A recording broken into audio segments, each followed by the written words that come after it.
Aux hommes bien nés, la valeur n'attend point le nombre des années. Mesdames et messieurs, bienvenue dans ce podcast de qualité. Comme la qualité exige, nous avons un invité de qualité. Il s'appelle Blaise Kitangala, à qui j'ai dit bonjour et bienvenue. Bonjour, cher journaliste. Merci de ton invitation et de l'opportunité que tu me donnes aujourd'hui pour en fait que je puisse expliciter aussi mes opinions, parler de mes analyses et de rester surtout beaucoup plus objectif et avoir moins de passion dans ce que nous allons dire aujourd'hui. C'est un grand plaisir pour moi de recevoir un cerveau de savant, comme j'aime bien t'appeler, l'excellent Blaise. Je sais que tu es très humble. Parfois, les qualificatifs vous gênent un peu, mais Justement. permettez-moi de vous rendre une fière chandelle par rapport à ce que vous faites. Vous êtes un jeune très brillant. Moi, j'ai eu à échanger avec vous plusieurs fois. Mais pour les gens qui ne vous connaissent pas, qui est Blaise Kitangala? Merci premièrement pour des éloges et je voudrais répondre tout simplement par le fait que Monsieur Blaise Kitangala est un Congolais.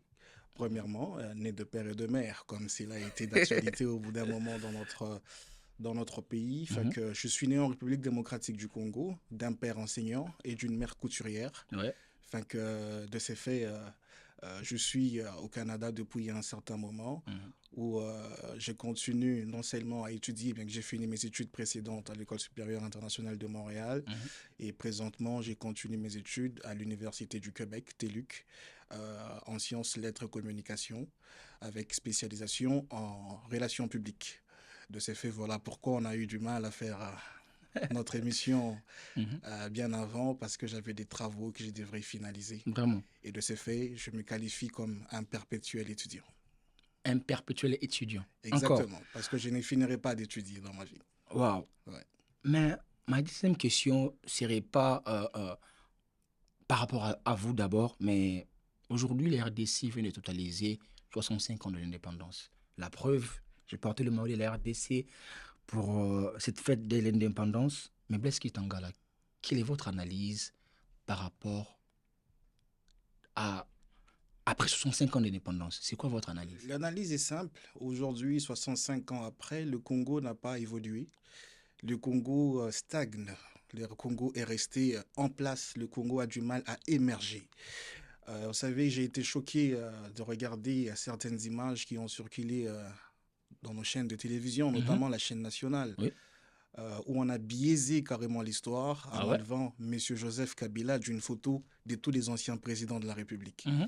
De ces faits, ce n'est pas normal. Vous savez, même si on faisait recours à la Bible, ce n'est pas parce que Judas a trahi Jésus qu'on a enlevé l'histoire de Judas dans la Bible. Non, non. Voyez-vous? Mhm. Donc il est incompréhensible qu'aujourd'hui, nos médias, encore plus la chaîne nationale, puissent tout d'abord s'y lancer dans une sorte de virage qui mène à biaiser l'histoire politique de notre pays. Joseph Mhm. Kabila est quelqu'un qui a fait 18 ans de pouvoir et de ces faits, le 30 juin, qui était le jour de l'indépendance, il n'était pas opportun d'afficher une image où on devait le retirer parmi tous les anciens présidents de la République.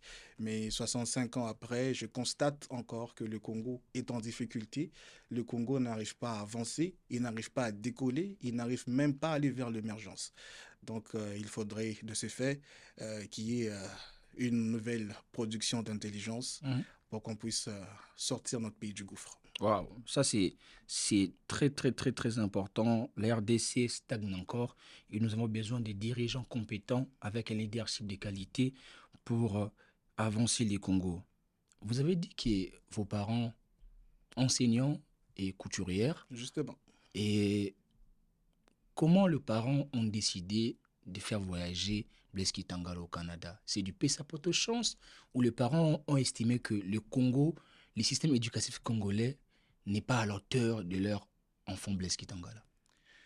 Bon, écoutez, avec toute la modestie possible, le Canada n'est pas le premier pays que j'ai fréquenté avant de venir m'installer définitivement. Ah bon? J'ai eu quand même la chance, très jeune, d'aller en vacances, par exemple, dans des pays européens. Mhm. Et même avant de venir au Canada, ma destination initiale était les États-Unis, où j'avais fait 6 mois avant de pouvoir obtenir une inscription ici pour pouvoir venir continuer mes études. Mhm. Et la motivation principale pour moi d'être au Canada, c'est étudier, apprendre, profiter de ce système éducatif de qualité Mhm. pour pouvoir continuer à enrichir notre connaissance, personnellement ma connaissance, et à mûrir davantage en vue de pouvoir ramener quelque chose lorsque nous serons prêts à retourner chez nous en République démocratique du Congo. Voyez-vous, pour moi, ce n'est pas du tout un luxe de me retrouver dans ce Mhm. pays Mhm. et je ne me mettrai pas dans une posture de pouvoir raconter mon histoire au Canada. Non, c'est sûr que chacun a son histoire, mais je Mhm. préfère taire le mien. Et voilà, donc c'est ça. J'ai saisi cette opportunité par le fait que les parents avaient décidé que je puisse aller suivre mes études ailleurs. Et c'est ça, tout simplement. Mais la majorité des jeunes étudiants qui viennent étudier au Canada ne partent pas à l'école. Et je vais y recevoir le président Gilbert Emongo qui a soulevé ces points. Pensez-vous qu'il y a un problème dans le système éducatif où c'est grâce à la précarité que vivent les gens au Congo que les jeunes immigrent pour ne plus retourner au Congo? Bon, il y a plusieurs facteurs sur le point d'immigration. Mhm. C'est-à-dire qu'il y a ceux qui quittent le pays pour aller trouver un survie Wow. ailleurs. Mhm. Voyez-vous? Et il y a ceux qui quittent le Congo aussi avec des ambitions fixes dans leur tête. Mhm. Aller apprendre, avoir quelque chose de qualité en tête Mhm. pour revenir et mettre à la disposition, cette fois-là, de la société congolaise. Si M. Gilbert disait qu'il y a plein de Congolais qui n'étudient pas, Mhm. bon, c'est peut-être qu'il a fait des recherches et selon ses statistiques, moi je n'ai pas de chiffres Mhm. et je ne me suis pas trop intéressé à ça, mais ça peut être une évidence. Mhm. Parce qu'aujourd'hui, il y a beaucoup qui viennent justement parce qu'il y a de la misère au Mais, pays, la situation est invivable, catastrophique, et qu'ici, ils retrouvent à moins ce goût, le goût de vivre, mhm. et que la société canadienne leur redonne une nouvelle Nouvelle chance chance. de pouvoir s'intégrer, de se sentir aussi considérés comme humains dans une société. Donc voilà, il y a ceux qui sont aussi en difficulté de fois de finances, Mhm. de ces faits, pas par leur volonté personnelle, mais par une condition sine qua non qui est liée par le fait qu'il faut le moyen pour pouvoir étudier. Et s'il n'y a pas ce moyen, ils n'auront pas d'autre choix que de se plonger dans d'autres choses. Et, mais moi, j'encouragerais, en tout cas, tous ceux qui viennent avec leur ambition d'études, de pouvoir aller étudier. Ce pays vous donne non seulement la chance d'étudier dans des conditions les meilleures, mais aussi d'apprendre correctement comme il se doit. Mais est-ce que le Congo a envie au Canada? Le Congo a envie au Canada, je ne peux pas répondre par oui ou non, mais le Congo peut tirer beaucoup de choses positives de ces pays. Ok. Voyez-vous, notre système éducatif est du reste resté quand même un peu vieillissant. On n'arrive pas cette fois-là à à adapter même nos programmes éducatifs à la réalité de notre pays. Voyez-vous, vous voyez par exemple au Canada, au bout d'un moment, ils créent des programmes qui sont en demande en fonction de leur pays. Mhm. Et que si ces programmes sont remplis, ils les suppriment et ils en créent d'autres. Ok. Mais chez nous, nous sommes restés avec un système scolaire, un système éducatif qui date de l'époque belge, l'État indépendant du Congo. On n'arrive pas à s'actualiser, on Mhm. n'est pas à la même hauteur sur les plans de la mondialisation que certains d'autres pays. Mhm. Voyez-vous, c'est comme on reste un tout petit peu en retrait. Je ne sais pas si c'est en retrait, mais un peu en retard. Ok. Et dire que le Congo doit envier au Canada, je ne peux pas le dire dans ce sens, mais je pense que le Congo peut tirer ce qui est de bien au Canada, parce que le Canada est un pays développé, pendant que le Congo est encore en quête de pouvoir euh, aller vers l'envol qui mènera vers l'émergence et le développement. En 2025, le parent s'époumone pour envoyer leurs enfants à l'Occident à la recherche d'une vie meilleure, Blaise Kitangala. En 2025, quel conseil donnerais-tu à un parent qui veut embarquer dans cette décision? Un parent qui veut envoyer un enfant, Oui, parce que il y a la misère, il y a tout ce qui est... Dans tous les moyens, l'enfant doit se retrouver au Canada. Sans but précis. bon, ça dépend des familles, bon, à mon avis, parce que connaissant la situation du Congo, il y a, comme je l'ai dit tout à l'heure, il y a Mhm. plusieurs facteurs à prendre en compte. Oui. Si ce parent qui va envoyer son enfant au Canada pour étudier, il doit être sûr par le fait de pouvoir couvrir ses frais de scolarité Mhm.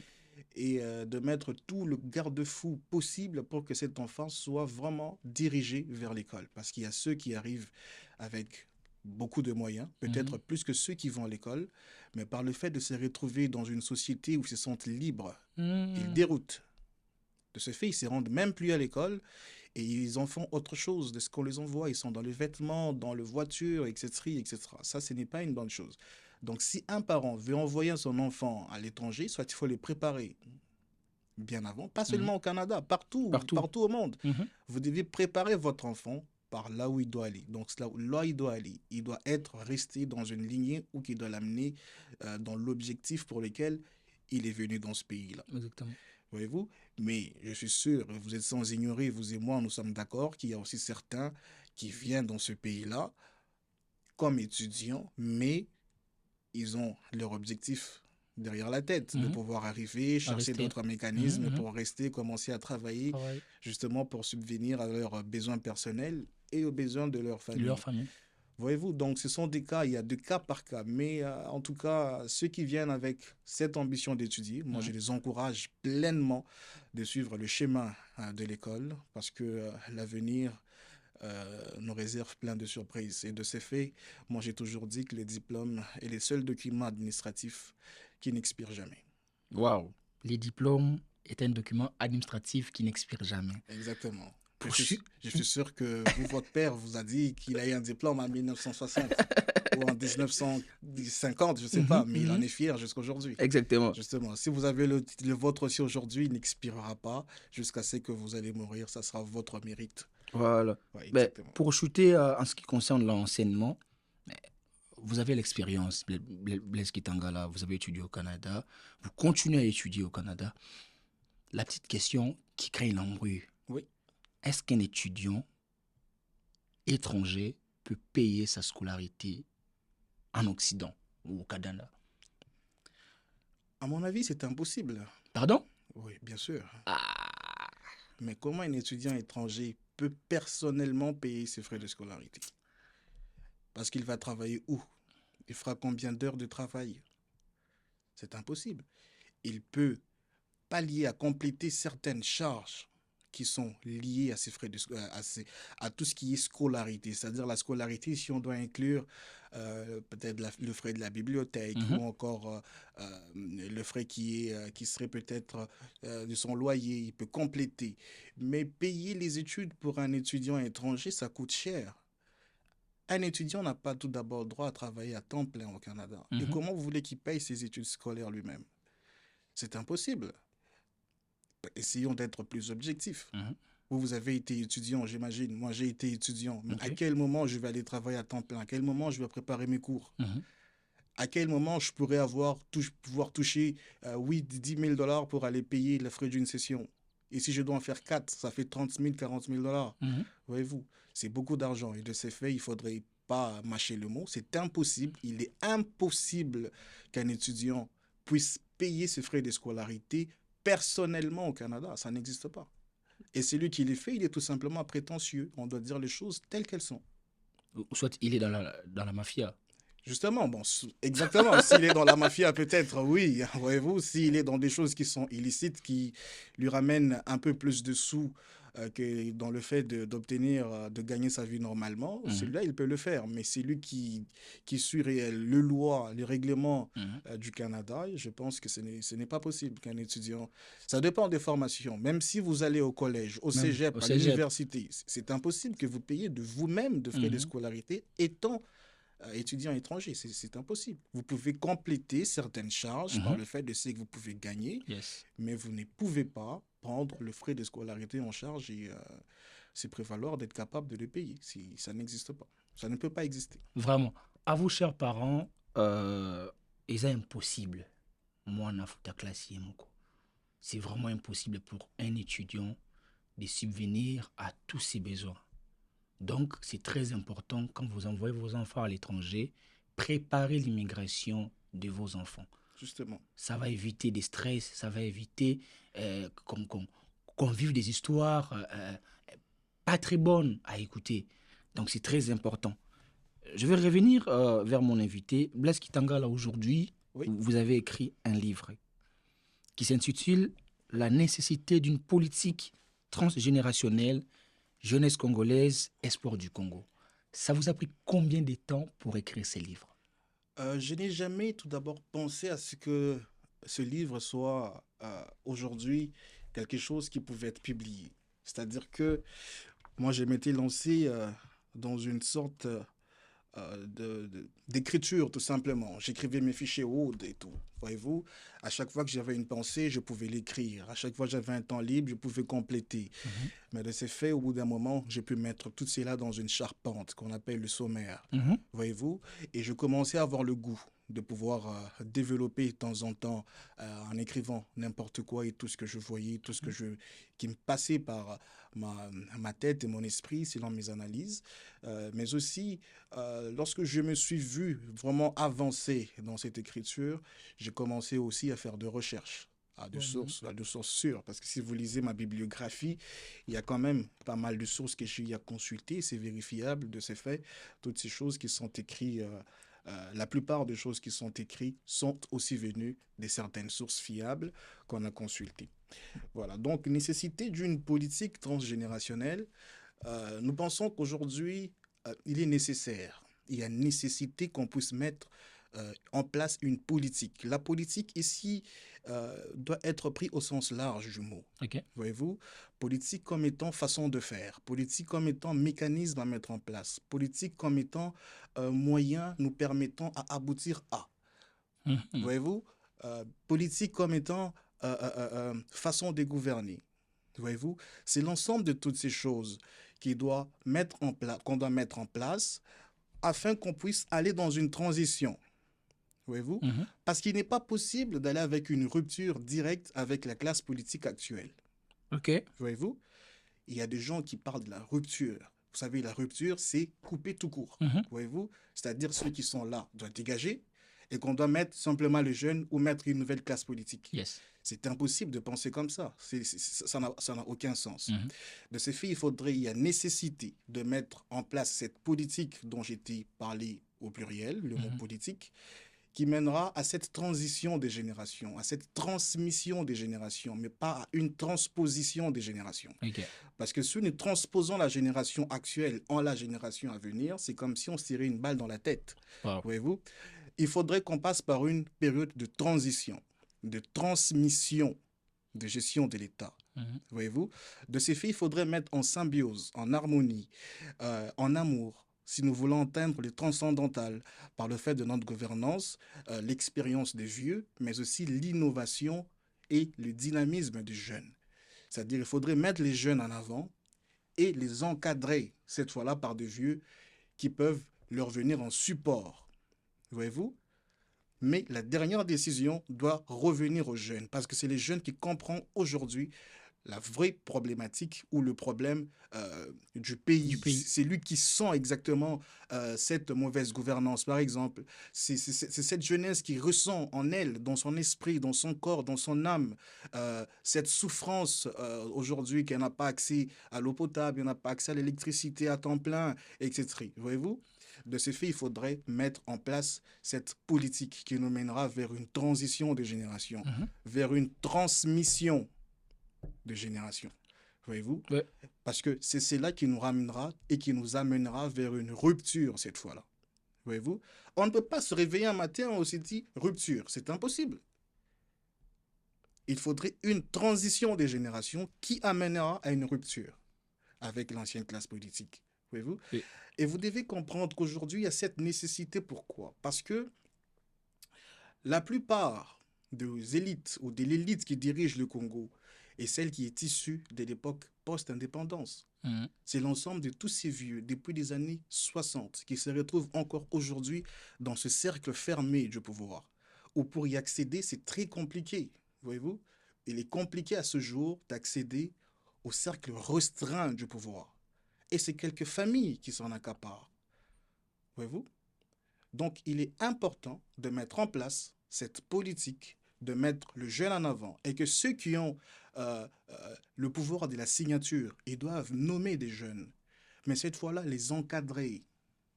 par des vieux, par l'expérience des vieux. Mhm. Parce qu'on ne peut pas on ne peut pas construire une société juste des jeunes. C'est Non, impossible. c'est impossible. Voyez-vous? Mais on ne doit plus mettre ces vieux en avant. Ils doivent être en arrière-plan jusqu'à ce qu'on va les effacer complètement. Ça, c'est Voyez-vous? intéressant. Ben, moi, j'étais en train de réfléchir avant de venir au studio. J'ai Oui. préparé l'émission. J'ai fait une analyse en regardant la jeunesse aujourd'hui. euh, Il y a des jeunes aujourd'hui qui sont entre des avions, ils voyagent, ils fêtent, ils sont dans des boîtes de nuit, ils sont dans tout ce qui est délire. Mais vous, vous avez donné votre temps, plusieurs mois ou plusieurs années, pour écrire ces bijoux à la jeunesse. Quelle place la jeunesse a dans votre cœur pour qu'aujourd'hui, vous nous sortez cette pépite du livre?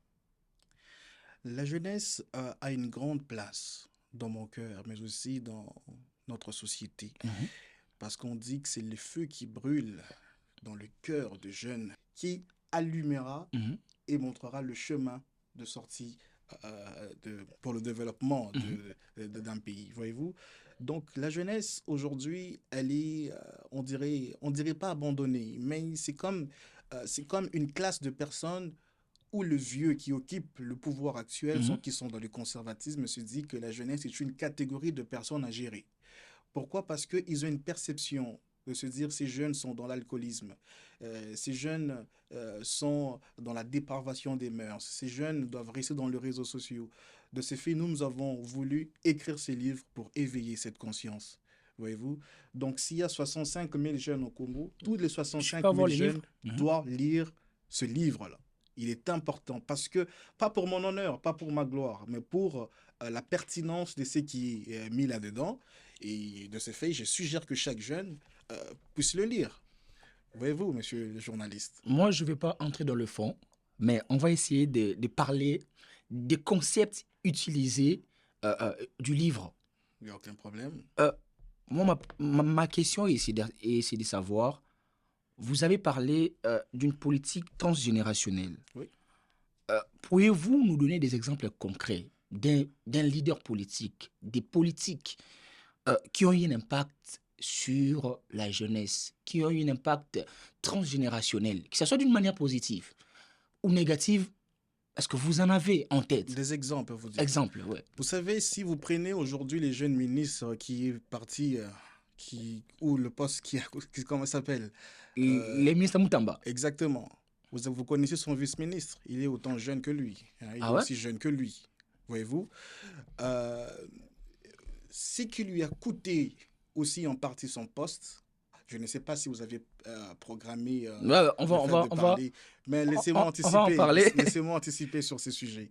Parce que c'est important en ce qui concerne le livre, de Mhm, mettre en place une politique transgénérationnelle. mhm, Voyez-vous? Parce que les jeunes ne se sont pas aujourd'hui encadrés. Monsieur Moutamba est tombé dans ce que j'ai qualifié de trop de communication. Il communiquait beaucoup, ok. et même de communication qui n'ont pas d'importance. Mhm, Alors, de ces faits, il lui fallait quelqu'un en arrière-plan qui devrait être son garde-fou, qui pouvait lui dire des choses clairement dans les yeux. Que vous voyez, vous êtes nouveau dans le cercle du pouvoir, vous devez vous comporter de telle ou de telle autre façon. Ça pouvait être aussi le rôle, non seulement des conseillers qu'il pouvait avoir dans son cabinet, mais peut-être d'un vice-ministre, de quelqu'un de plus expérimenté. Mais si vous vérifiez bien, il y aurait peut-être que de jeunes et de jeunes dans son ministère. Voyez-vous? mhm, On a coupé, on est là avec une rupture directe. mhm, Ça pose un problème. mhm.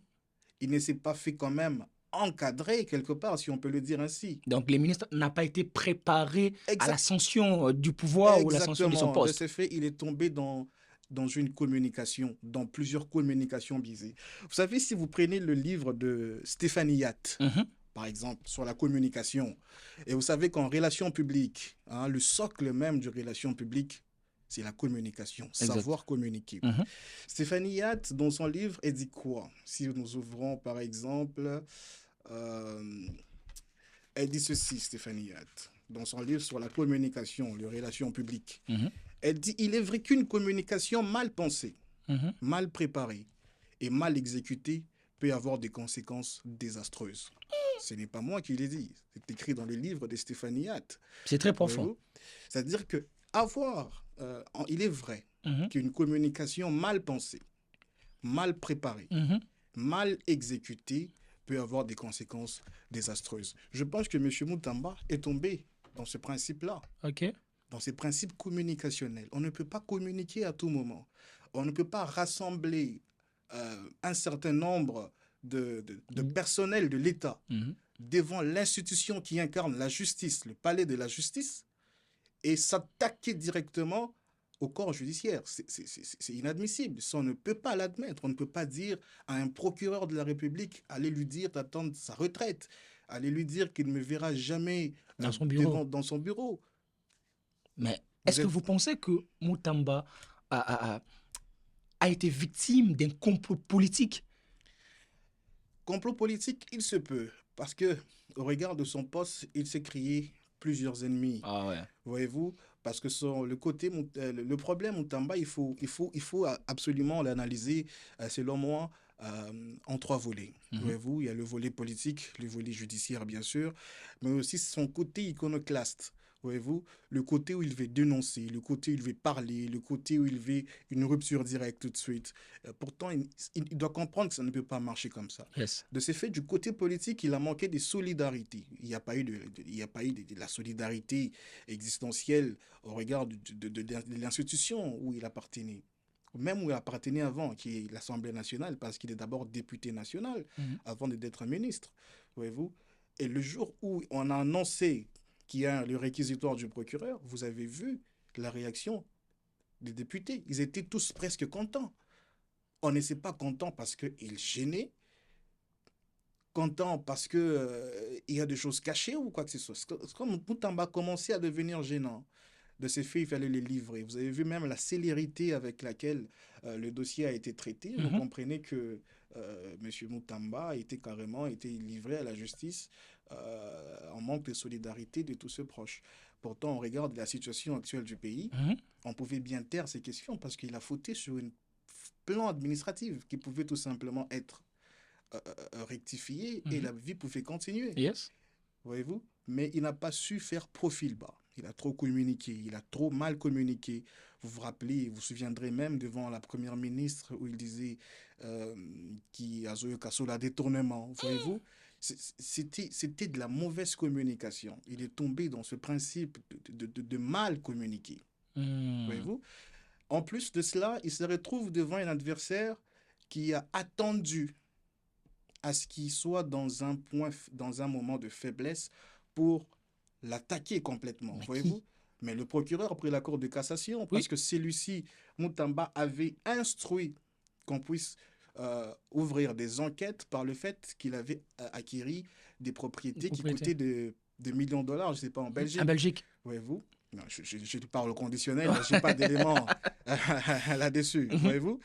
Donc, M. Moutamba était le premier à pouvoir essayer de l'attaquer. Mais si vous lisez le livre de Robert Greene, Mhm. Le 48 lois du pouvoir, Yes. si vous lisez ce livre, c'est le livre de la manipulation. Il est dit quoi dans ce livre? Ce que Moutamba n'a pas su faire et ce qu'il devrait comprendre. Si vous prenez la 22e loi, Mhm. voyez-vous, c'est écrit capituler à temps. Et ce qui est bien avec ce livre, chaque loi Mhm. est précédée ou encore est suivie d'un principe. OK.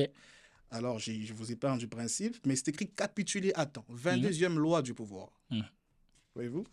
Il est dit, le pouvoir est toujours influctuant parce que les jeux est par nature fluide. C'est une arène où se déroulent des combats continuels. Mhm. Voyez-vous? Ceux qui ont les déçus finissent toujours par se faire renverser. Voyez-vous? Oh. Alors, M. Moutamba s'est fait renverser. Il avait les déçus au bout d'un moment. Le procureur avait capitulé. Parce qu'on dit, si vous êtes, Robert Greene le dit ici, en ce qui concerne Moutamba toujours. Mhm. Hein? On est là toujours. Exactement. Il dit, un obstacle majeur sur le chemin du pouvoir est souvent de réagir de façon démesurée. Donc, c'est Voyez-vous? ce que Moutamba a fait. Exactement. Donc, un obstacle majeur sur le chemin du pouvoir est souvent de réagir de façon démesurée. On ne peut pas réagir par le plaisir et par les émotions qui nous montent à la tête. Mhm. On nous demande, c'est-à-dire que cette loi demande à ce que si vous êtes en face d'un ennemi qui a pris de l'avantage envers vous, Envers vous, vous devez capituler, c'est-à-dire vous devez faire profil profil bas. bas, voyez-vous, et attendre, essayer de voir s'il peut aussi tomber dans l'erreur pour que vous puissiez prendre la suprématie sur le problème. Moutamba n'a Ah, pas su gérer cela. c'était une parenthèse parlant de Moutamba qui est aussi un jeune, quand on parle de la nécessité d'une politique transgénérationnelle, jeunesse congolaise, espoir du Et si Congo. tu me permets d'ajouter Mhm. un autre jeune qui tombe aussi deux fois dans l'abus du pouvoir, euh, je ne sais pas si je dois le qualifier d'abus du pouvoir. Il y a un président du CESAC au pays. Le président Christian Boussembe. Bon, c'est vous qui le connaissez mieux que moi. Ah ouais? Mais je ne sais pas, c'est vous qui citez son nom. Mais deux fois, il se réveille un matin où il vient à la télé pour dire que vous ne devez pas parler de M. Kabila. Le lendemain, vous ne devez pas diffuser les informations concernant l'Est du pays. Le jour qui suit, il est invité au Parlement. Il réunit en boucle tout cela. Voyez-vous, ce n'est pas correct. C'est-à-dire que les jeunes qui sont là doivent nous représenter, nous, futurs jeunes qui aspirent demain à pouvoir aller diriger. Mhm. C'est eux qui doivent aujourd'hui préparer notre image. Oh. Mais s'ils tombent dans des choses, dans de telles bassesses, le regard de tous ces vieux qui sont des conservatismes nous considérera toujours comme étant une catégorie de personnes à gérer. Voyez-vous? Mhm. Parce que si vous prenez la constitution du pays, voyez-vous, l'article 22, 23, 24, l'article 22 vous donne la liberté de penser, Mhm. l'article 23 vous donne la liberté d'expression, Yes. et l'article 24 vous donne aussi la liberté à l'information, le droit à l'information. Oui. Mais comment vous voulez restreindre le droit? Si vous prenez aujourd'hui Tel Aviv et Jérusalem, il y a de crépitements de bombes à tous les Mhm. jours. Mhm. Est-ce pour autant que les médias ne diffusent pas? Si vous regardez France 24 aujourd'hui, est-ce qu'ils ne diffusent pas le bombardement Mais si, voyez-vous? il parle même du terrorisme, il parle de tout et de rien. Exactement. De ces faits, tous ces gens, même monsieur la CESAC, je ne Mhm. pense pas qu'il a été préparé à gérer cela. Et s'il était préparé, et même s'il n'était pas préparé, on devait lui mettre quelqu'un comme bouclier en Mhm. arrière, Mhm. conseiller d'expérience qui pouvait cette fois-là le recadrer avant la publication ou encore avant qu'il ne passe dans certains médias pour s'exprimer. Donc, si je comprends bien, ce livre n'est pas seulement pour la jeunesse congolaise, mais aussi pour les aspirants dirigeants qui veulent diriger, même les vieux peuvent Exactement. comprendre qu'il est important de, de faire la transition Exactement. à la jeunesse. Exactement, tout à fait. C'est même l'idée principale du livre, c'est-à-dire que c'est le caractère de transition, Yes. voyez-vous, qui ramènera cette fois-là à une rupture des générations entre l'ancienne et la nouvelle génération. Vous savez, en France, il y a un ministre qui a été nommé, je pense, à 29 ans comme Premier ministre, Yes. Gabriel Attal. Mhm. La France n'a pas disparu. Mhm. Il a pu gérer la France au bout d'un moment, même Mhm. si ce n'était pas long. Mais est-ce que vous pensez qu'il a géré tout simplement lui-même? Non? Vous devez comprendre qu'en arrière de lui, il y a eu des boucliers, Des des boucliers. gens qui pouvaient le recadrer pour qu'il ne puisse pas tomber dans des bévures. Vraiment. Moi, je reste toujours dans les titres, mais j'aimerais que vous nous définissiez.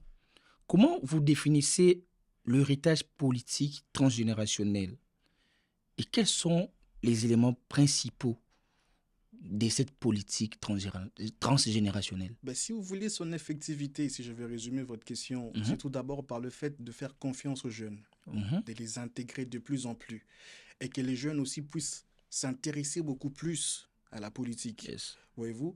Et dans le livre, j'en ai parlé même de la jeune femme qui aujourd'hui est presque inexistante. J'en ai parlé de la première ministre, de la ministre comment on dit, de la ministre des Affaires étrangères, Mhm. etc. Mhm. C'est-à-dire qu'il faudrait qu'aujourd'hui, comme disait, je suivi une fois Maître Sam Oui. sur ce plateau, Maître Sam. Maître Sam, dont je respecte beaucoup la pertinence et l'intelligence, Mhm. et il disait qu'on doit les envahir, sinon ils ne nous laisseront pas la place. Je ne Yes. sais pas si je Bah me oui, trompe. ben je me rappelle très bien de. Moi, j'ai bien retenu. Parce qu'il a complètement raison. Mhm. Si on ne les envahit pas, si on ne s'intéresse pas, si on ne vient pas en boucle et en masse, Mhm. tous ces mondes-là, ils ne nous laisseront pas la place. Il est important, et c'est de ce fait, la présence de la jeunesse, si elle est importante et effective, elle se retrouvera, vouloir ou pas, dans le cercle des décisions. Et de plus en plus, si ces jeunes continuent à bien se comporter dans le cercle du pouvoir, on fera encore beaucoup plus confiance aux jeunes. Et de ce fait, la jeunesse l'emportera sur cette génération euh, qui, euh, qui n'a pas d'héritage d'ailleurs à nous donner. Quel héritage ils vont nous laisser? Vous, quel héritage aujourd'hui ceux qui sont en place peuvent vous transmettre? Ils doivent tout simplement nous transmettre la gestion du pays. C'est tout ce qu'on veut. Et que nous, les jeunes, on doit s'en occuper du reste. Vraiment. Comment les décideurs politiques peuvent-ils intégrer les perspectives à long terme et les intérêts des générations futures dans leurs décisions? Bon, de ces faits, il faudrait un plan de gouvernance beaucoup plus clair, voyez-vous. Ils doivent tracer de véritables lignes de conduite qui doivent cette fois-là être beaucoup plus claires, tout en intégrant toujours cette même jeunesse hein, dans leur prise de décision Mhm. pour avoir de perspectives d'avenir. Parce que s'ils ne le font pas, ils resteront tout de même dans, euh, dans le même schéma superfectatoire qui n'a pas de sens aujourd'hui. Ils vont rester justement dans des solutions à court terme Mhm. pour le maintien du pouvoir, pour le m'as-tu vu, nous on a fait ceci et ils n'ont jamais fait cela. Voyez-vous, il faudrait qu'on puisse tracer, écrire de vraies perspectives pour l'avenir de notre pays, intégrer les jeunes et mettre le mécanisme de pouvoir concrétiser cela pour notre avenir. Sinon, si on ne le fait pas, et je ne suis même pas sûr que c'est dans les têtes de nos dirigeants actuels. Ah oui, c'est ça, parce que récemment, le président Gilbert Mongo a soulevé un point en disant que les présidents Vital Kamerhe lui avaient dit qu'ils ont peur de laisser le pouvoir, de laisser la gestion des choses publiques aux jeunes, parce que la jeunesse congolaise est aujourd'hui qualifiée d'une jeunesse inconsciente, d'une jeunesse distraite. Est-ce que pensez-vous que Vital Kamerhe a raison? Je ne peux pas dire que M. Caméré a raison. S'il n'a pas besoin, parce que comme disait l'un des membres de son parti, que s'ils n'ont pas besoin... vous savez, il y a un membre de son parti qui disait ceci, alors qu'ils étaient en train d'analyser la question de Moutamba, Mhm. le monsieur disait qu'ils n'ont pas besoin d'une jeunesse pressée. Il était temps de le rappeler aussi, hein, Oui, par ma oui, c'est voix. ça. Mhm. Il est aussi temps de le rappeler aujourd'hui par ma voix qu'on n'a pas non plus besoin d'une vieillesse retardée. Et qu'il a Ah! été plusieurs fois ministre, il a été député. On ne connaît même pas sa production parlementaire à nos jours. On ne Mhm. sait pas ce qu'il a fait de bien au ministère du Budget. Mhm. Donc, si lui n'a pas besoin d'une jeunesse précipitée, nous aussi, on n'a pas besoin d'une vieillesse retardée dans nos institutions de l'État. Ils doivent céder le pouvoir. Je n'étais pas là lorsque M. Caméré disait cela, monsieur Gilbert? exactement. Mhm. Je ne sais pas, je n'ai pas la La véracité de ses véracité propos. aussi. Mhm. Mais il faudrait ici rappeler à M. Caméré qu'il est temps qu'il puisse lui aussi commencer à penser à céder le pouvoir et non pas penser seulement à la présidence. Voyez-vous, Les il a, pacificateurs. justement, mais il a trop travaillé. Il a été ministre d'économie, il a été président de l'Assemblée nationale en 2000, je pense, 6. 6. Et il est aujourd'hui encore président. Donc, il n'y a que eux qui sont compétents pour diriger le Congo. Non, pas du tout. Hein. Il y a vous aussi, cette jeunesse vraiment montante qui... Exactement. C'est-à-dire que M. Caméré ne doit pas avoir peur de pouvoir léguer le pouvoir. Mais on ne doit pas léguer pour léguer. Mhm. Voilà la nécessité de lire ce livre pour comprendre qu'il est important de mettre une politique de transition. Si M. Caméré mettait, c'est M. qui vous avez cité tout à l'heure et qui disait, M. Gilbert, Monsieur Gilbert. si on le mettait président de l'Assemblée nationale avec un vice-président comme étant M. Caméré, Mhm. vous voyez qu'il y a un bouclier. Ah oui, hein. M. Caméré en arrière de lui. Mais qui est en avant? La jeunesse. Justement, voyez-vous, si cette jeunesse est mise en avant, si elle doit apprendre aux côtés de vieux, je pense que les vieux n'auront pas peur à pouvoir dire qu'on ne sait pas à qui léguer le pays. S'ils ils n'ont pas à qui léguer, quand est-ce que cette rhétorique changera? Dans 5, dans 10, dans 15, 20 ans? Pour qu'ils se sentent maintenant prêts à léguer Après, le pouvoir? mhm. C'est maintenant que ça doit commencer. C'est maintenant qu'ils doivent comprendre qu'on doit mettre des mécanismes en place, de mettre beaucoup plus la jeunesse en avant, de leur donner le poste de responsabilité, mais de les encadrer cette fois-là. Ça, c'est très important. La deuxième partie de votre titre parle de la jeunesse congolaise, espoir du Congo. Oui.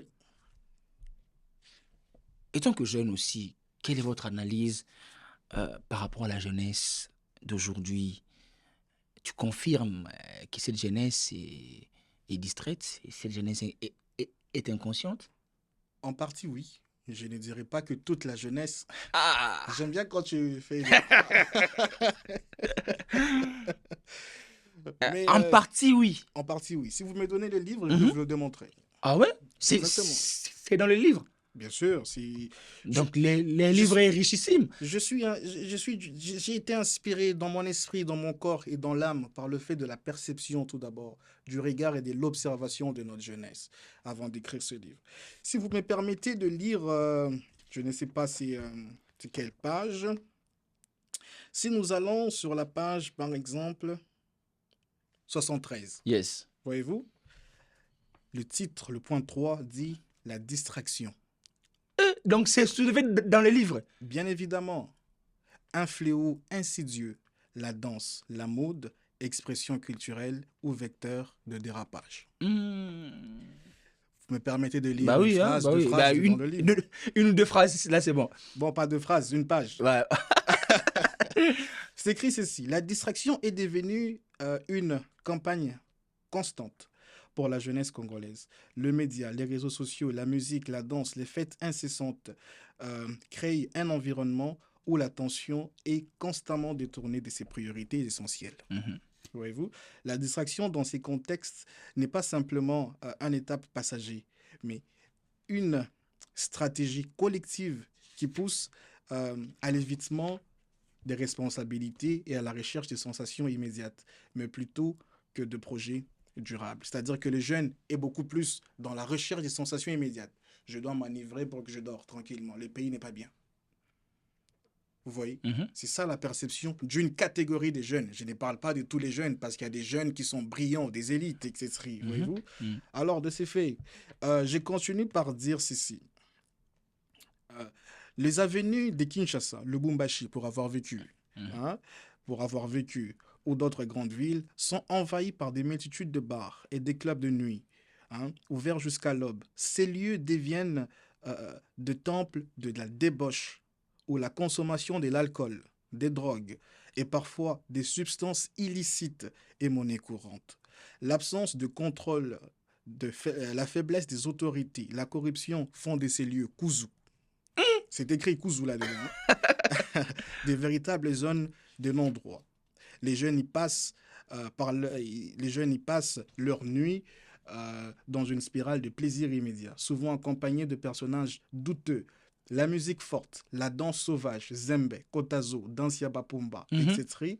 La consommation d'alcool forte, Zododo, Mhm. à outrance, deviennent une routine alimentant une culture de la distraction et de l'évasion. Voyez-vous, ça c'est écrit dans ce livre, La nécessité d'une politique transgénérationnelle. Ça parle de la jeunesse. Voyez-vous, il y a une partie de jeunes justement qui s'élancent dans, dans l'alcoolisme, dans la recherche de plaisir immédiat. Voyez-vous, mais ici, il faudrait aussi évoquer le côté de la faiblesse de l'État, du laxisme de l'État. Mhm. L'État qui est considéré comme les léviathans protecteurs. Voyez-vous, l'État est considéré comme la seule institution dotée du monopole de la puissance et de la force publique. L'État est doté du monopole de la violence même, s'il faut rétablir la paix et la quiétude des citoyens. Ça, c'est vraiment une vérité aussi. Les responsabilités sont partagées entre la jeunesse et nos dirigeants. Est-ce que les politiciens congolais sont-ils des modèles pour la jeunesse? De politiciens congolais sont-ils de modèles pour la jeunesse En partie oui, en partie non. Je ne peux pas prendre de position radicale.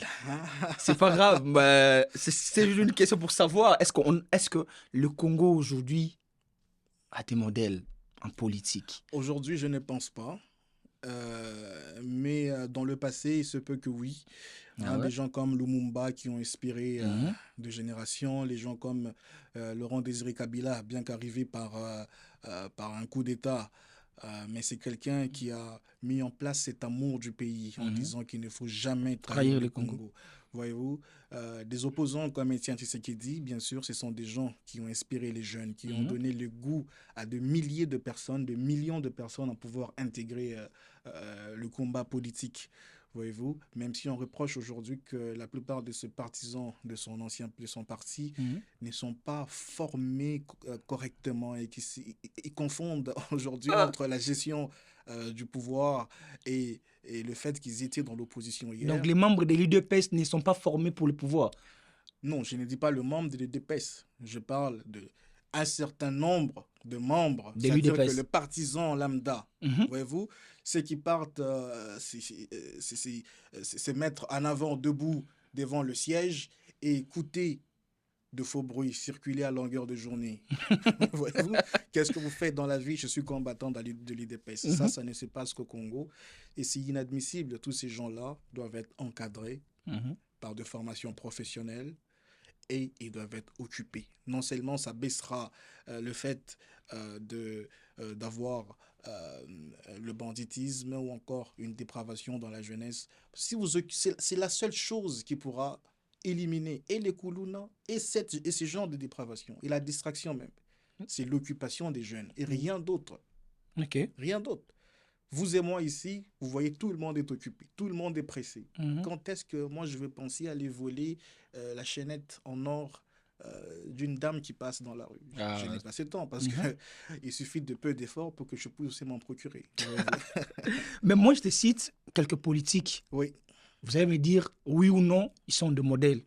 Je commence modèle des modèles par politiques rapport à moi ou par rapport à la jeunesse Bon, en je ne peux... général. Sur ces faits, je ne peux pas répondre au pluriel. Je peux Ah, répondre par... personnellement, voilà, justement. nous allons dans ces sens à Oui, vous. Je commence par Joseph Kabila. Est-il un modèle? Joseph Kabila est-il Oui un ou non? modèle? Ouais. Donc c'est une question oui ou non? Oui ou non seulement? Oui, non. Joseph Kabila, Oui, non. Nicolas Kazadi, Non. Vidal Kamere, Non, pour moi, non. Constant Moutamba, Pas du tout. Augustin Kabouya, les CG de l'UDPS, Même pas dans un rêve. Jean-Pierre Bemba. Même pas, même pas dans un rêve. Est-ce que je peux placer un mot Non, concernant... pas du tout. Martin Fayoulou Madidi, Même pas dans un rêve. Mbosso Kodia, Jamais de la vie. enfin Bahati Lukwebo. Jamais et grand jamais de la vie. Merci beaucoup, M. Blaise Kitangala. Nous allons entrer vite fait aux actualités avec mon invité, mais je réitère encore à toute la population congolaise, la jeunesse congolaise, aux vieux, aux jeunes, vous avez un bijou écrit par un compatriote, un amoureux de son pays et amoureux de la jeunesse, Blaise Kitangala. La nécessité d'une politique transgénérationnelle, jeunesse congolaise, espoir du Congo. En tout cas, ce livre sera disponible très bientôt et vous aurez des informations. Sans oublier encore le 31 octobre à Montréal, Herman Amessi sera au grand spectacle au Place des Arts. Donc prenez vos tickets sur placedesarts.com pour venir écouter les daddies. Et ça sera un grand plaisir et une fête pour la communauté africaine. Monsieur Blaise Kitangala, les actualités politiques, Oui. vous ne pouvez pas passer sur Sans Filtre Podcast sans pourtant laisser un mot sur les actualités. Accord RDC-Rwanda, votre analyse, qu'est-ce que vous avez... C'est une fête, c'est une joie pour la paix après 30 ans. Qu'est-ce que vous pensez de cela? Bon, l'accord, j'ai vu qu'il y a beaucoup de personnes qui se sont lancées dans une fête où ils ne comprennent peut-être pas. Ah, Parce qu'ils ont... Ne me déconcentre pas, les cher. gens sont dans la joie. La guerre est finie Mais après 30 ans. Donc, c'est ça. non, c'est effarant, c'est étonnant, c'est éberluant de pouvoir penser aller dans ce sens. Mhm. Parce qu'aujourd'hui, on veut nous faire gober des choses pensant que ça devrait passer dans les têtes de tous. Mais en tout cas, chez moi, ça ne passera pas. Moi, je dois analyser froidement, sans complaisance, parce que je dois être intransigeant sur cette question. Aujourd'hui, on qualifie cet accord d'historique. Mhm. Moi, je continue à me poser tout d'abord la question, c'est quoi le caractère historique? C'est quoi l'historicité de cet accord? Quel est le caractère historique que l'on retrouve dans cet accord. Nullement, nulle part, j'ai vu un caractère historique. Est-ce que c'est par le fait qu'une ministre des Affaires étrangères s'est retrouvée dans le bureau ovale de Donald Trump que cela devient historique? Si, c'est juste par la présence d'un ministre dans le bureau ovale, oui. Mais l'accord en soi n'est pas historique. Et à mon avis, l'accord aurait dû être historique Mhm. si il était signé à Washington et que la guerre était finie immédiatement au Congo. Voyez-vous, le caractère de la signature à Washington et la fin de la guerre au Congo allait apporter ce caractère historique dans cet accord. Mais tant qu'il y a encore nos zones et nos parties du pays qui sont occupées, je ne vois pas le caractère historique. Mais j'ai quand même essayé de lire l'accord de paix qui a été signé. Mhm. De ce fait, je pense que j'ai ressorti quelques points qui sont quand même positifs, de particularités, mais aussi des questionnements. Je ne sais pas si je dois qualifier mes questionnements de points négatifs. Mhm. La particularité, c'est que vous avez un médiateur qui est partie prenante aux négociations. C'est-à-dire, vous avez les États-Unis qui est aussi signataire de l'accord. Pourquoi? Parce qu'il y aura, ce qu'ils ont dit, qu'il y aura une intégration économique Mhm. dans les 30 jours qui devront venir. Voyez-vous? De ce fait, avant qu'il y ait intégration, je pense que la condition sine qua non sera le retour de la paix. Parce que nous sommes partisans de ceux qui veulent qu'il y ait la paix, mais pas à n'importe quel prix. Voilà. C'est ça. Voyez-vous? Tout en respectant la dignité du Congo et sa souveraineté, bien évidemment. Ça, c'est la particularité d'avoir un médiateur qui est signataire lui-même de l'accord, ou qui est aussi partie signataire de l'accord. Et ce qui est, j'ai trouvé de positif, c'est seulement cela sera appliqué et mis en place, c'est cette intégration économique. Économique. Voyez-vous? De mon côté, je l'ai trouvé beaucoup plus intéressant et comme étant un point positif de l'accord, parce qu'il faudrait normaliser ces ventes des minéraux, de l'exploitation à la vente finale. Voyez-vous? Parce qu'aujourd'hui, l'exploitation se passe dans l'informel, dans l'illégalité, dans la contrebande. Voyez-vous? Alors, il faudrait régulariser ces secteurs. Mhm. Voyez-vous? Si la paix revient et qu'on régularise ce formel qui devient formel, Mhm.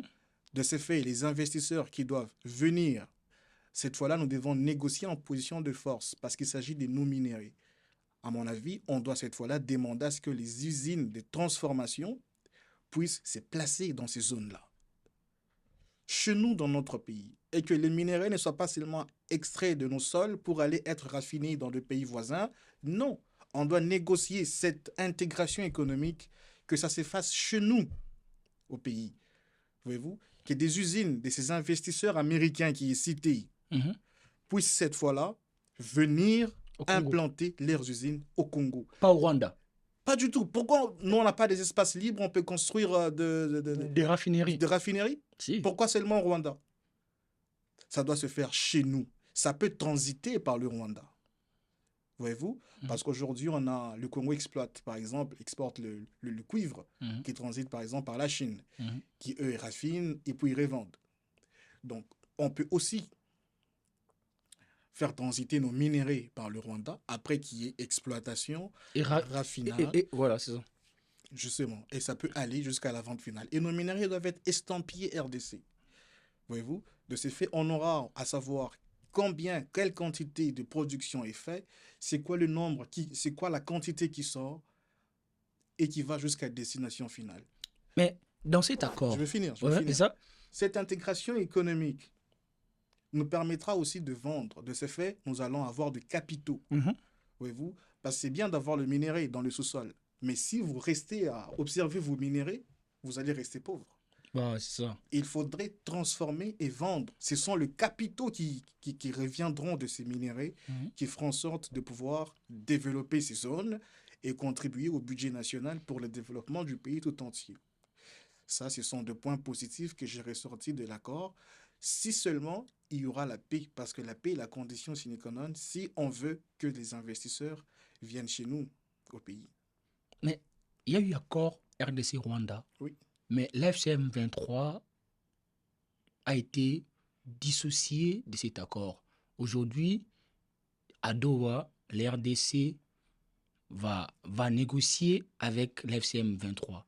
Pensez-vous qu'aujourd'hui, le langage que le Rwanda soutient les M23 est enlevé et supprimé? Je ne pense pas qu'il est enlevé. Parce que si vous prenez l'accord en soi, permettez-moi, Mhm, cher coach, de prendre l'accord. Euh, Vous savez, moi, je marche toujours documenté parce mhm, que j'ai fait quand même toujours l'effort de lire mhm. avant de passer dans des émissions sérieuses comme Podcast Ah oui, sans filtre. ah oui. Je ne peux pas venir parler des choses que je ne maîtrise pas. Vous savez, on ne peut pas tout d'abord parler de cet accord si on ne fait pas recours à la résolution 2773 des Nations Unies. Mhm, Et j'ai trouvé quelque chose de contradictoire entre... Parce que l'accord qui a été signé aux Nations, à Washington renvoie à la résolution des Nations Unies qui a été, euh, cette fois-là, produite avant cet accord. mhm. Voyez-vous? Dans l'accord et dans le langage du commun, le retrait de Rwanda est conditionné par la neutralisation de FDLR. Voyez-vous? Hmm. Donc, il faudrait que le Congo puisse neutraliser le FDLR, parce que pour le Rwanda, le FDLR est une force négative qui est soutenue par nous, le Congo, qui a les ambitions, l'objectif d'agresser leur pays. De ce fait, le Rwanda met une ceinture de protection qu'ils ont appelé les mesures euh, de protection, Mhm. justement, et que la condition, selon l'accord, il faudrait que le Congo puisse neutraliser le FDLR pour que eux aussi, ils retirent euh, leurs leurs militaires sur leur position de, comment ils appellent la position de Les défense, défenses. justement. Mais si vous prenez la résolution 2773, que moi j'ai trouvé beaucoup plus objectif, Mhm. parce Voilà, que, vite fait. oui, parce que ici dans la résolution, on a condamné et le Rwanda, et le Congo, et le M23. Hmm. Voyez-vous? Parce que si... Et puis on vous rappelle, tout d'abord, les Nations Unies rappellent au Congo que c'est au gouvernement de la République démocratique du Congo qu'il incombe au premier chef d'assurer la sécurité sur son territoire Hmm. et de protéger les civils dans le respect de l'état de droit, des droits internationaux et des droits humains. Voyez-vous?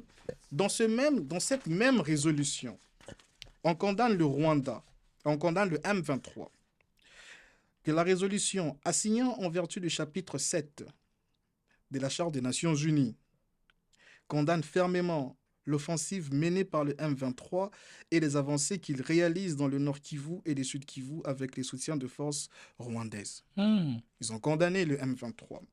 Décide que le M23 doit immédiatement cesser les hostilités et se retirer de Goma, Bukavu et de toutes les zones contrôlées. Voyez-vous?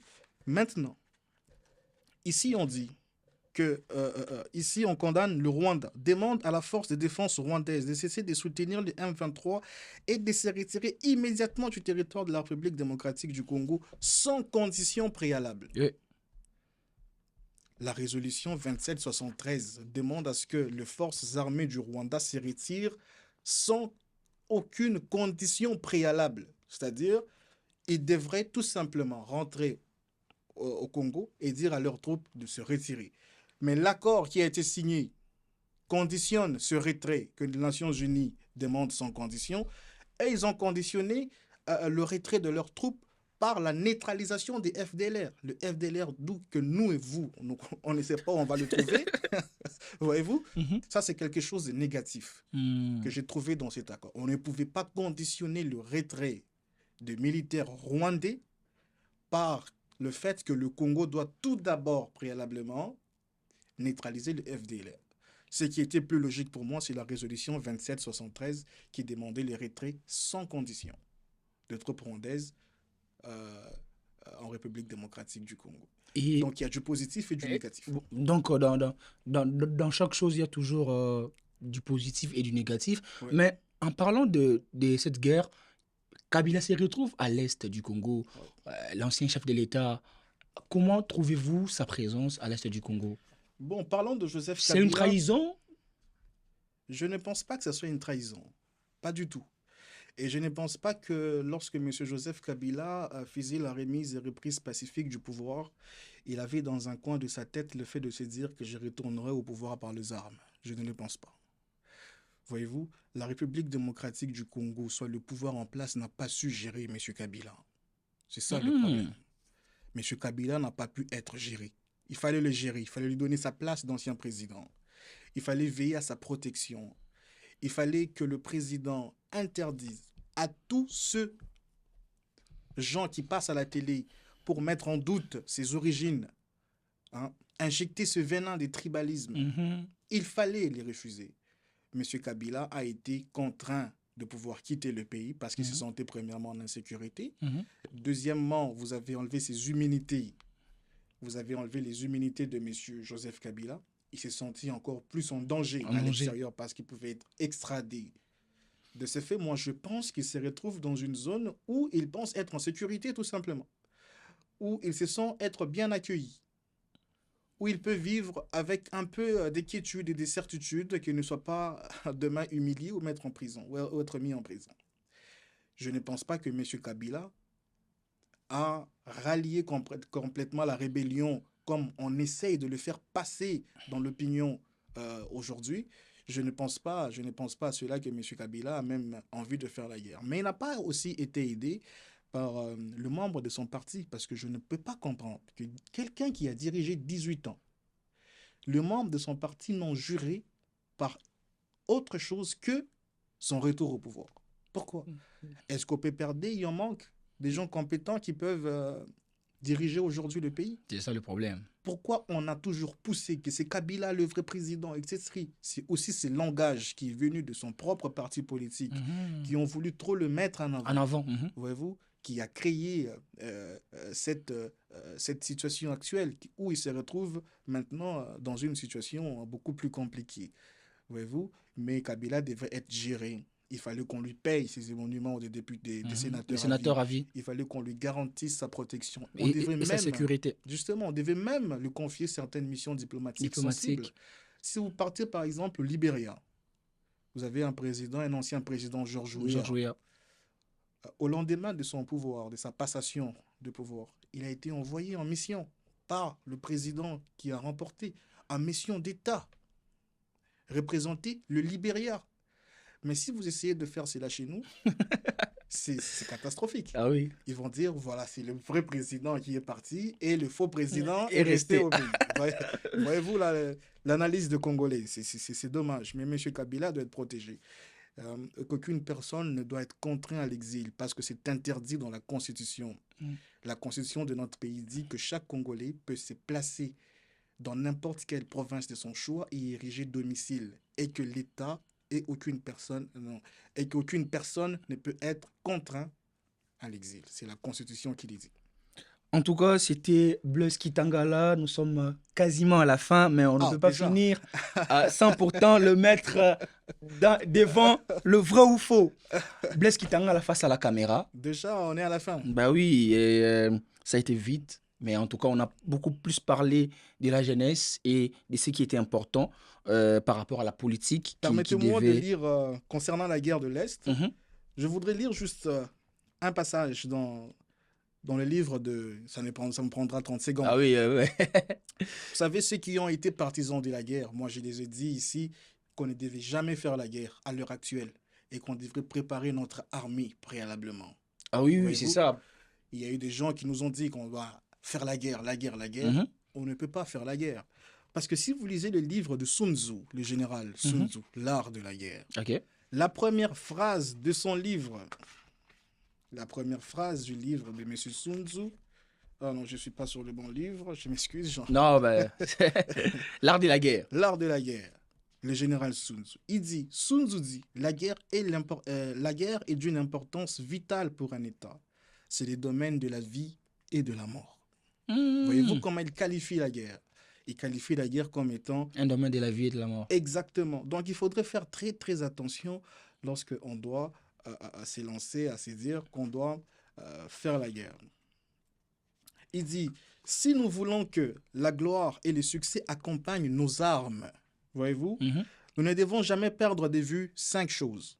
La doctrine, le temps, l'espace, les commandements et la discipline. Mmh. Comment nous, Congolais, qui avions déjà perdu toutes ces choses, et la doctrine, c'est quoi la doctrine de notre armée? Nous avons perdu le temps, on n'a plus le temps, on a perdu beaucoup de temps dans les négociations. On a perdu nos espaces, l'espace dont il fait allusion. Le commandement, il n'y a pas de commandement à l'est du pays. La discipline, n'en parlons même pas, il n'y a pas de discipline au Donc sein de l'armée. la RDC ne peut pas faire la guerre au Rwanda. Impossible à l'heure actuelle. Il faudrait préparer votre armée. Si vous voulez une guerre, qui veut la paix, prépare la guerre. Qui whisperan, parabellum. Barabellum. C'était Blaise Kitanga, là, en tout cas, les cerveaux des savants, l'excellent Blaise. Vrai ou faux, Blaise Kitanga, là, face à la caméra. Oui. Monsieur Paul Kagame a lobby Félix Tshisekedi, babengaki kaka, bapesiye pouvoir. Vrai ou faux, Félix Tshisekedi est un président illégitime face à ma collègue naé président. Faux. Vrai ou faux, Kabila n'est derrière bah, M23. Faux et grand faux. Faux aujourd'hui, demain et après-demain. C'est faux. Vrai ou faux, bah, négociation il y a Washington et qu'on produire de l'autre côté étant donné que bah, M23 va tenir na encore ya Doha. Vrai. Vrai ou faux, koya na poto eza ko bonga puis ko bonga salibota nae par rapport à otika na Congo. Faux lelo lobby na lobby kuna ya faux monene. Vrai ou faux, mutoyo alingi atanga na poto il faut se préparer financièrement na mbongo nae oli aya ko kansaki a futa classe a sali musala a na mboko na poto. Vrai. C'était Blaise Kitanga là, dans Sans Filtre podcast. Je vous rappelle qu'il vient d'écrire un bijou, nécessité d'une politique transgénérationnelle, jeunesse congolaise, espoir du Congo. Pour très bientôt, vous aurez des informations. Quant à moi, je dis merci à Darwin Etoja, l'héritier du trône, la reine Ameng, à toutes les personnes qui souhaitent nous contacter. En tout cas, n'hésitez pas à nous contacter. Je laisserai à Blaise Kitanga en 1 minute de nous dire son mot de la fin. Bon, au-delà de tout, je suis en train de lire, pour le mot de la fin, le livre de Robert Bourgi. Je pense que ce monsieur a dit des vérités énormes. Et vous devez voir comment il y a nos millions et de millions d'argent qui ont quitté l'Afrique pour l'Europe. À chaque fois que je suis en train de lire ces livres, je sursaute sur ma chaise. Je demande principalement aux Gabonais, parce que Omar Bongo est l'acteur principal qui est très souvent cité sur ces livres. Il y a M. Mobutu, M. du Congo-Brazzaville, la plupart ont été cités. Mais la mauvaise gouvernance s'éprouve aussi. La mauvaise gouvernance de l'Afrique, pas seulement du Congo. Au niveau de l'Afrique, de millions de dollars qui ont quitté notre pays pour l'étranger. Et je suis sûr que même s'il les dénonce aujourd'hui, ces méthodes qui sont dites ici continuent de s'appliquer d'une autre façon. Et à la jeunesse? À la jeunesse, je demanderais de rester beaucoup plus éveillé, de lire le livre, de l'acheter. Moi, en l'écrivant, je n'avais pas envie de le vendre. Je voulais le donner gratuitement à plusieurs jeunes, mais on m'a demandé de pouvoir le commercialiser. Il est mis à un prix dérisoire de toute façon, parce que je veux que chacun puisse entrer en possession, qui comprenne qu'aujourd'hui il est nécessaire qu'on puisse s'intéresser, qu'on puisse intégrer ce cercle du pouvoir, pour qu'en fait que nous puissions aussi retrouver notre part de gouvernance, parce que c'est nous qui ressentons la vraie souffrance dans notre cœur, dans notre âme et dans notre esprit. Donc il faudrait rester éveillé, de faire attention et ne pas se faire comme étant marche-pied pour ceux qui veulent atteindre leur objectif. Parce qu'eux appliquent la politique de l'assiette. Ils viennent chercher l'assiette que lorsqu'ils ont besoin de manger. Après avoir mangé, ils jettent l'assiette de côté. Ah oui. S'ils atteignent leur objectif, ils nous jettent nous de côté. S'ils ont encore envie de manger, ils reviennent vers nous. Mais nous, jeunes, nous continuons à souffrir. Voyez-vous? Donc, il est important de miser, même pour le prochain vote, pour les prochaines élections, miser sur des jeunes, voter des jeunes. Et surveiller même vos votes, etc. Voyez-vous? Donc, il est important et merci de votre générosité.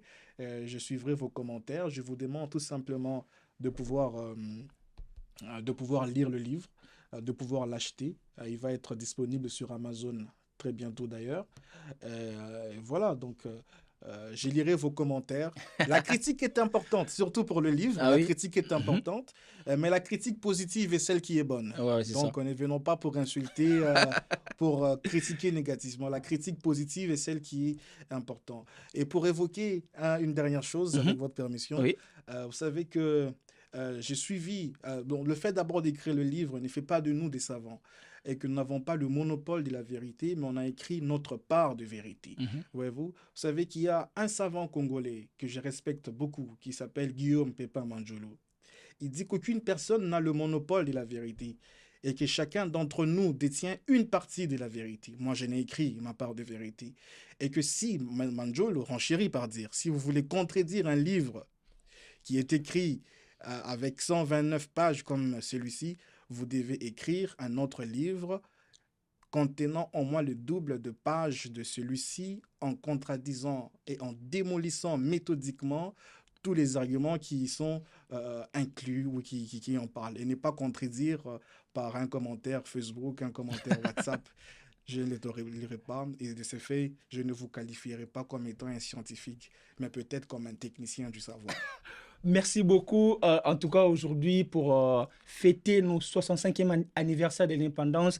J'ai été habillé par un cadeau de Oni Couture, du maillot de la RDC disponible en tout cas. Quant à moi, on se revoit au prochain épisode. Bye bye. Bye.